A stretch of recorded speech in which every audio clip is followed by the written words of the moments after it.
Hello বন্ধুরা, আবার একটা ছোট্ট ভিডিও নিয়ে চলে এলাম। আর এটা একদমই ছোট্ট একটা ভিডিও, কারণ বেশি ক্লিপিংস নেওয়াই হয়নি। আর তোমাদের যেহেতু বলেছিলাম, কথা দিয়েছিলাম, তাই আমি এই ভিডিওটা করছি। কারণ যেদিন আমরা যাচ্ছিলাম সেদিন বেশি গরম ছিল, শরীরও খুব একটা ভালো ছিল না। তো আমরা যাচ্ছি হচ্ছে মধ্যমগ্রাম, সুলেখাদের বাড়ি। তো প্রথমে শিয়ালদা গিয়েছিলাম, শিয়ালদা থেকে মধ্যমগ্রাম থেকেও টোটো করে ওদের বাড়ি যাচ্ছি।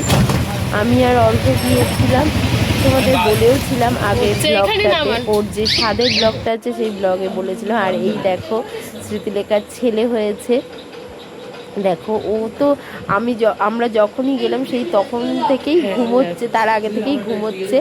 তো খানিকটা উঠেছিল, কিন্তু পুরোটা তোমাদের ভিডিও করে দেখাতে পারিনি। পরে অবশ্যই ভিডিও করব, কারণ হচ্ছে এখন থাক কারণ মুখটা এখন রিভিল করব না, কিছুদিন পরে। তো ভিডিও ওই জন্য ক্লিপিংস বেশি নিতে পারিনি। আর এটা দেখো, এটা তোমরা আগেও আমার ব্লগে আশা করি দেখেছো। স্মৃতিলেখাদের বাড়িতে দুটো ময়না টিয়া থাকে, তো ওদেরকেও একটু ভিডিও করে নিলাম, কিন্তু বেশি ভিডিও করতেই পারিনি। সেই দিনটা অ্যাকচুয়ালি শরীরও খুব খারাপ ছিল, আর আমাদের খুব তাড়া ছিল। মানে আমরা জাস্ট অনেক দেরি হয়ে গিয়েছে পৌঁছতে। আবার মানে একটুখানি থেকেছি, তারপরই বেরিয়ে এসেছিলাম, কারণ আমার ক্লাস করানো ছিল।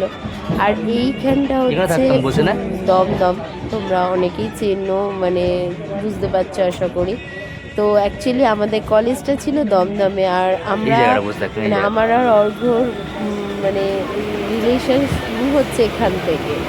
তো ওই জন্য স্মৃতি মানে এগুলো মনে পড়ছিল। এই দমদম স্টেশনটাতে ঘিরে অনেক স্মৃতি রয়েছে, তো সেগুলোই ওই জন্য এত সুন্দর করে ভিডিও করা হচ্ছিল। তো আমরা এবার বাড়ি ফেরার পথে। তো চলো টাটা। আর ভিডিওটা কেমন লাগলো জানিও, আর প্লিজ আমাদের পাশে থেকে সাবস্ক্রাইব করে দিও চ্যানেলটা।